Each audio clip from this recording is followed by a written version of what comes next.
Car రెంట్‌కి తీసుకుని సరదాగా బయటకు వెళ్ళాలనుకుంటున్నారా? అయితే వెంటనే ఈ నెంబర్‌కి కాల్ చేయండి. నమస్తే, వెల్కమ్ టు సుమన్ టీవీ. ప్రస్తుతం మనతో పాటు ఉన్నారు ఫ్యామిలీ కౌన్సిలర్ రజనీ రమ గారు. నమస్తే మ్యామ్. నమస్తే నవీన. మ్యామ్, మనం ఇలాంటి వీడియోస్ చాలా చేసాం ఇంతకుముందు. మరొకసారి అంటే భార్య భర్తలు ఏదైనా గొడవ పడినప్పుడు డిస్టెన్స్ మెయింటైన్ చేస్తూ ఉంటారు బాగా.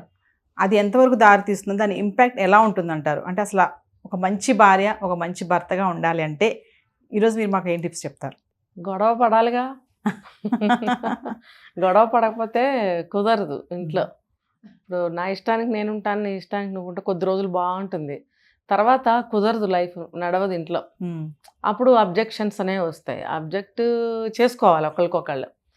నీ వల్ల ఇట్లా జరిగింది, నా వల్ల ఇలా జరిగింది, ఒకరికొకళ్ళు ఖచ్చితంగా అనుకుంటారు. అనుకోని ఇల్లు ఎక్కడుంది? అసలు పిల్లల మధ్యన వస్తున్నాయి, పెద్దవాళ్ళ మధ్యన వస్తున్నాయి, పెద్దవాళ్ళకి చిన్నవాళ్ళకి కూడా వస్తున్నాయి కలిపి. అంటే పేరెంట్స్కి పిల్లలకి కూడా కలిపి వస్తున్నాయి, భార్యాభర్తలు ఇద్దరికీ వస్తున్నాయి, ఎట్లా అనమాట. ఇంట్లో మొత్తం మీద అందరికీ కలిపే వస్తున్నాయి ఈ సమస్యలు అనేవి. అంటే ఒక ఆ ఇన్కన్వీనియంట్ అనేది, ఆ నాన్ కోఆపరేషన్ అనేది అవంతా కూడా వాళ్ళు జరుగుతూనే ఉంటుంది మధ్యలో. జరిగినప్పుడు వాళ్ళు ఊరుకున్నంత వరకు, ఓర్చుకున్నంత వరకు ఏ ప్రాబ్లం రాదు. ఎందుకు అని అంటే పోనీలే మనవాళ్ళేగా, పోనీలే. చూడండి, ఒక వస్తువు కనిపించినప్పుడు ఎక్కడ ఉంది అని అడుగుతారు ఒకసారి రెండుసార్లు. ప్రతిసారి ప్రతి వస్తువు కనిపించకపోతే ఆ వ్యక్తి వల్ల ఎంత ఇబ్బంది అవుతుంది కదా ఇంట్లో. అలాగే అది ఎవరన్నా కానివ్వండి, ఇంట్లో ఎక్కువ ఇది భార్యాభర్తల మధ్య వస్తుంది. పిల్లలంటే వాళ్ళు తీసి పడేసి స్కూల్కి వెళ్ళిపోతే తల్లి సర్దుతుంది. తను జాబ్ చేస్తున్నా సరే తను ఎంతో కొంత సర్దుతుంది. కానీ పెద్దవాళ్ళు అయ్యుండి భార్యాభర్తలు ఇద్దరిలో ఏ ఒక్కళ్ళైనా సరే అలా తీసి పడేశారనుకో, ఇది ఒకటే ఎగ్జాంపుల్ చెప్తున్నా, పడేస్తే అది ప్రతిసారి సర్దాల్సిన బాధ్యత ఒకళ్ళ మీద పడినప్పుడు అది ఎంత విసుగ్గా ఉంటుంది. అంటే ఒక మనిషి మారాలి, కానీ రెండో వాళ్ళు వాళ్ళ దారిలోకి, అంటే చెడు మంచి అయితే ఓకే, చెడులోకి వెళ్ళిపోవడం అనేది కరెక్టా? కాదు కదా.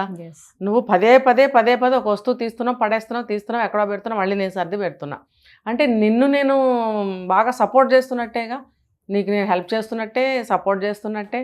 మరి నీకు ఈ అలవాటు మంచిది కాదు, నువ్వు మార్చుకోవాలి కదా, మరి నేను ఎందుకు సపోర్ట్ చేయాలి అన్న ఆ థాట్ ఈమెకు వచ్చినప్పుడు అబ్జెక్ట్ చేస్తుంది. అతనైనా సరే ఆ అమ్మాయిని చేసినప్పుడు వస్తుంది వాళ్ళిద్దరి మధ్యన. ఇలా ఇంట్లో ఎన్ని ఉంటాయి చెప్పండి, నేను ఒకటే కదా చెప్పాను, ఎన్ని ఉంటాయి. ప్రతి చోట నేను చెప్తున్నాను, ప్రతి చోట వీళ్ళిద్దరికి పడదండి.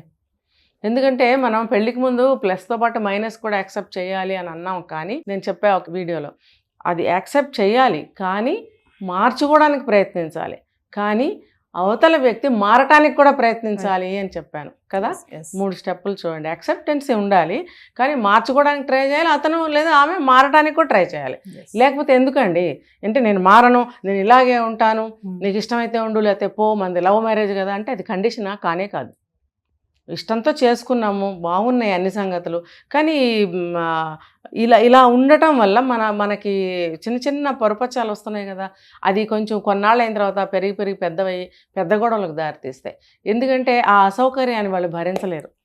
చివరికి అంటారు చూడండి, మా ఇద్దరికి పడలేదు, ఎందుకు మీరు డివోర్స్ తీసుకున్నారని అడిగితే కొంతమందిని సెట్ అవ్వలేదు కుదరట్లేదు మా ఇద్దరికి. ఇది మనం ఇలా అనిపిస్తుంది కానండి, ఆ సిచ్యువేషన్లో ఉండి ఆలోచించండి. ఆ సెట్ అవ్వకపోవడం అనేది ఎంత కష్టమో తెలుసా. ఒక బాటిల్లో కానీ ఒక చిన్న టిన్ ఏదైనా తీసుకుంటే అందులో ఏదైనా పెట్టగలిగినంతే పెడతాము, కానీ ఎక్కువ పెడితే అది ఇముడుతుందా? ఆ డబ్బా ఉబ్బిపోవడమో, వంకరపోవడమో, పగిలిపోవడమో ఏదో ఒకటి జరుగుతుంది. బాటిల్ అయినా సరే వాటర్ పోసి చూడండి, అది ఎంతవరకు వెళ్ళాలో అంతవరకు వెళ్ళి, మిగతా ఎక్సెస్ అంతా కిందకే పోతుంది. అంటే అది భరించగలిగినంత వరకే ఏదైనా భరించగలుగుతాం, ఆ తర్వాత భరించలేం. అది ఆ సెట్ అవ్వకపోవడం అనే విషయం చాలా పెద్దదన్నమాట. అది మీరు ఎంత లవ్ మ్యారేజ్ చేసుకున్నప్పుడు కలిసి ఉండాలని కదా, మరి ఈ సెట్ అవ్వకపోవడం వల్ల, సెట్ అవ్వలేదు కాబట్టి మేము డివోర్స్ తీసుకుంటున్నాం అనేది మీ మనసులో మీరే ఆలోచించాలి. ఇది మేము సెట్ అవ్వలేదని విడిపోవడం ఎంతవరకు కరెక్టు? మనం ఒకరికొకరు సెట్ అయ్యేలాగా మనం అడ్జస్ట్ అవ్వాలి, మారాలి, ఒకరి కోసం ఒకళ్ళు అనే ఆ థాట్ అనేది వాళ్ళలో రావాలి. వచ్చినప్పుడు గొడవలు రావు. లేదంటే మార్నింగ్ టు ఈవినింగ్ పడుకునే వరకు నిద్దట్లో కూడా ఒక్కొక్కళ్ళు నాకు పక్క సరిపోలేదని జరుపుతారు, నాకు బెడ్షీట్ సరిపోలేదని లాక్కుంటారు, నీ కాళ్ళ గోళ్ళు నువ్వు తీసుకోలేదు నాకు గుచ్చుకుంటారు. కాదా అండి? అది నిద్దట్లో గీరుకుంటే మంట వస్తుంది కదా, మంటకి నిద్ర చెడిపోతుంది కదా. మరి గురక అనేది అది హెల్త్ ఇష్యూ, అది మనం ఏం చేయలేం, తప్పదు. గురక వచ్చిన వాళ్ళు కూడా ఏం చేయాలంటే నిద్ర పట్టేస్తుంది ఇంకా అనుకున్నప్పుడు కొంచెం అటు తిరిగి పడుకుంటే, తల కొంచెం కిందకి పెట్టి పక్కకి తిరిగి పడుకుంటే గురక అనేది చాలా కంట్రోల్ అవుతుంది. అంతేగాని విచ్చలవిడిగా నేను అది గురక తీస్తానంటే పక్కన వాళ్ళకి పాపం నిద్ర ఉండదు కదా. అంటే అది అది ఆలోచించాలి, ఆలోచించి అది మార్చడానికి ట్రై చేయాలని చెప్తున్నాను. నేను ఇలాగే ఉంటానంటే కుదరదు, గొడవలు ఇలాగే వస్తాయి. మరి ఒక విషయం చెప్పండి మేడం, భార్యాభర్తల్లో ఎక్కువ ఎవరు కాంప్రమైజ్ అవుతారు? మామూలుగా మనం మాట్లాడుకుందాం, క్యాజువల్గా నిజం చెప్పాలి, వాస్తవంగా అయితే ఎవరు వెంటనే కాంప్రమైజ్ అవుతారంటారు? ఎక్కువ శాతం లేడీసే అవుతారు. అమ్మో, ఓట్లు పడతాయి అయితే మనకి. ఎక్కువ శాతం లేడీసేనండి కాంప్రమైజ్ అయ్యేది. ఎందుకంటే ఆ మనస్తత్వం భగవంతుడు పెట్టాడు. అంటే ఓపిక అలా అంటారా? ఎందుకంటే సర్దుకుపోయే మనస్తత్వం స్త్రీలోనే పెట్టాడు. అప్పటికి ఇప్పటికీ ఎప్పటికీ కూడా నేను ఇప్పటివరకు చూశాను కాబట్టి ఇప్పటివరకు అయితే చెప్పగలను. ఇప్పటివరకు అమ్మాయిలు, లేడీస్, పెద్దవాళ్ళు కానీ పాత తరం ఎవరైనా సరే ఆడవాళ్లే అడ్జస్ట్ అయిపోతున్నారు. మగవాళ్ళు ఎవరంటారా మేడం? అవుతారు. ఎలా అంటే మీరు అడిగిన ప్రశ్నకి నేను ఇది ఎక్కువ శాతం ఆడవాళ్ళు అవుతారు. కొన్ని ఫ్యామిలీస్లో భార్యాభర్తలు ఇద్దరు అడ్జస్ట్ అవుతారు, కానీ ఆ అడ్జస్ట్మెంట్లో కూడా ఎక్కువ శాతం ఆడవాళ్లే అవుతారు. అయితే ఆ కాస్త అడ్జస్ట్మెంట్ కూడా మగవాళ్ళు అవ్వకపోతే ఆ కాపురాలు సరిగ్గా ఉండవు. కానీ ఎక్కువ శాతం ఆడవాళ్ళు అడ్జస్ట్ అవుతారు. ఒక 10 వాళ్ళు అయితే 90 వీళ్ళు అవుతారు, లేదా ఒక 30 వాళ్ళు అయితే ఒక 70 వీళ్ళు అవుతారు. పర్సంటేజ్ అనేది ఆడవాళ్ళలో ఎక్కువ అనమాట. ఇంకా అతిగా ప్రేమ అభిమానం ఉన్న వాళ్ళు అయితే కంప్లీట్గా అడ్జస్ట్ అవుతారు భార్యతోటి. అది కూడా వాళ్ళలో ఒక ఫ్రస్ట్రేషన్ తీసుకొస్తుంది కొంతకాలం తర్వాత. 2 నష్టాలు, ఒకటేమో ఇది ఫ్రస్ట్రేషన్కి అవుతారు, రెండోది ఏంటంటే వాళ్ళ మీద కోపం పెరగటానికి, ప్రేమ తగ్గడానికి కూడా అవకాశం ఉంది. ఎందుకంటే భరించి ఓర్చుకుని మనిషి తత్వం అనేది బయటకు వచ్చినప్పుడు ఫ్రస్ట్రేట్ అవుతారు. తర్వాత వాళ్ళ మీద కోపం పెరుగుతుంది, ఇది ఇలాంటి పనులు చేస్తుంది, ఇంతకాలం నుంచి భరిస్తున్నాను అనే కొంచెం అంత ప్రేమ తగ్గుతుంది. ఈ నష్టాలు మనం ఎదుర్కోకుండా కొంచెం ఇద్దరు అడ్జస్ట్ అవుతూ ఉంటే బాగుంటుంది. ఒకవైపునే కాదు ఎప్పుడూ కూడా. సో ఫైనల్గా మేడం, మంచి హస్బెండ్, మంచి వైఫ్గా ఉండాలంటే మీరు ఇచ్చే సలహాలు ఏమున్నాయి? మీరు ఫస్ట్ ఒక క్వశ్చన్ అడిగారు, ఎవరు తగ్గుతారు భార్యాభర్తలకు గొడవ అయినప్పుడు అని అంటే, తగ్గడం అంటే ఇంకోటి దూరంగా ఉండటం అవసరమా అని అడిగారు కదా. నేనేం చెప్తాను, డిస్టెన్స్ మెయింటైన్ చేస్తారు అని అడిగారు కదా. డిస్టెన్స్ మెయింటైన్ చేయకూడదని జనరల్గా చాలామంది చెప్తారు.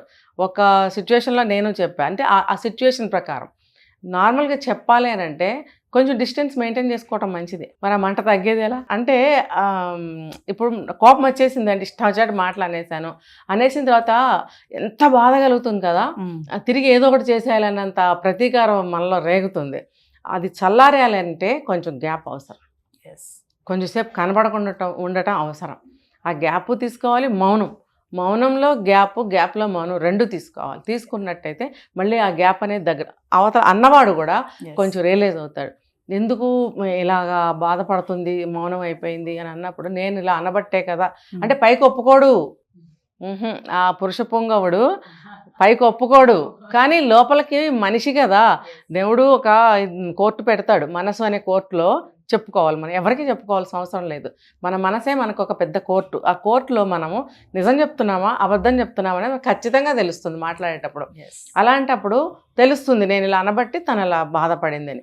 సరే, ఎందుకు ఇంత సీరియస్గా ఉన్నావు, దీనికి ఇంత రాద్ధాంతం చేయాలా అని చెప్పి కవరింగ్. అంటే నువ్వు రాద్ధాంతమే చేసావు, మరి చేసినప్పుడు అది నీకు తెలుస్తుంది, నువ్వు వచ్చి ఏదో విధంగా కొంచెం కాంప్రమైజ్ చేయాలి, చేయకుండా రద్దాంతం చేయాలని ఇంకొంచెం రెచ్చగొడుతున్నాను. అప్పుడు గ్యాప్ పెరుగుతుందా తగ్గుతుందా? అలా కాకుండా కొంచెం ఏదో జరిగింది, ఇలాగా నువ్వు అలా అనటం వల్ల నాకు కోపం వచ్చింది అని ఏదో చెప్పుకుంటే ఖచ్చితంగా ఇద్దరు కూడా కొంచెం దిగి వస్తారండి, ఇద్దరు దిగుతారు కదా. ఈ తను ఆలోచించుకుంటుంది, నేను అనబట్టే తను అలా మాట్లాడాడు, తను అలా మాట్లాడబట్టే నేను అలా మాట్లాడి, ఇద్దరికీ తెలుస్తుంది. తెలిసినప్పుడు ఇద్దరు ఒకటేసారి దిగి వస్తారు. అప్పుడు గొడవలు కొంచెం చల్లబట్టడానికి ఛాన్స్ ఉంటుంది. అంతేగాని నువ్వు చేసిన దానికి ఏమీ మాట్లాడకుండా ఇంత రాద్ధాంతం చేయాలా, లేకు వంట చేయి అంటే నువ్వు అది బతిమలాడుతున్నావా, తిడుతున్నావా, ఏం చేస్తున్నట్టు అంటే అతను అనుకుంటాడు నేను బతిమలాడితే మీకు అలసైపోతాను. ఈ రకంగా ఏమైందని ఇప్పుడు ఇంత రాద్ధాంతం చేస్తున్నాము అంటే, ఏముంది చిన్న మాటే కదా నేను అన్నది, లేగు వంట చేయి అని అర్థం అనమాట అతను దాంట్లో. కానీ అతను సౌమ్యంగా చెప్పలేకపోతాడు చెప్పడం ఇష్టం ఉండదు. ఆ అహంకారం అనేది అడ్డం వస్తుంది. అడ్డం వచ్చినప్పుడు ఇలా మాట్లాడతాడు అనమాట. పోనీలే పాపం ఏదో విధంగా దిగొచ్చాడు కదా అని పాపం ఈవిడ కళ్ళనీళ్ళు తుడుచుకునో బాగా తగ్గించుకునో లేచేళ్ళు వంట చేసింది అనుకోండి, చేస్తుంది ఖచ్చితంగా. అతను ఇంకా అదే ధోరణి అలవాటు అయిపోతుంది. కాబట్టి కొంచెం గ్యాప్ అవసరమే, కొంచెం డిస్టెన్స్ అవసరమే తీసుకోవాలి. ఎందుకనంటే మనసు పడ్డ వ్యధ స్వాంతన పొందే వరకు ఆవిడకి ఒంటరితనం కావాలి మీన్స్ అతను కూడా కొంచెం సౌమ్యంగా బిహేవ్ చేయగలగాలి ఆ గ్యాప్లో. ఎస్, ఏదో ఇట్లా మనం కూడా ఎందుకు ఇంత అరుచుకోవడం, నువ్వెందుకు కొంచెం నిదానంగా అనొచ్చు కదా, నిదానంగా ఆలోచించవచ్చు కదా, చూడు నువ్వు అనటం వల్ల నేను కూడా అనాల్సి వచ్చింది, ఏమనుకోకలే మర్చిపో అని అన్నాడు అనుకోండి, అనాలండి, అనాలి. లేకపోతే ఈ ప్రపంచంలో ఎక్కడండి ప్రేమ ఇవి ఉంది చెప్పండి. ఇప్పుడు కొట్టుకుంటే అందరం కొట్టేసుకోనేంత కోపాలు ఎవరికి లేవు చెప్పండి. అందరికీ ఉన్నాయి.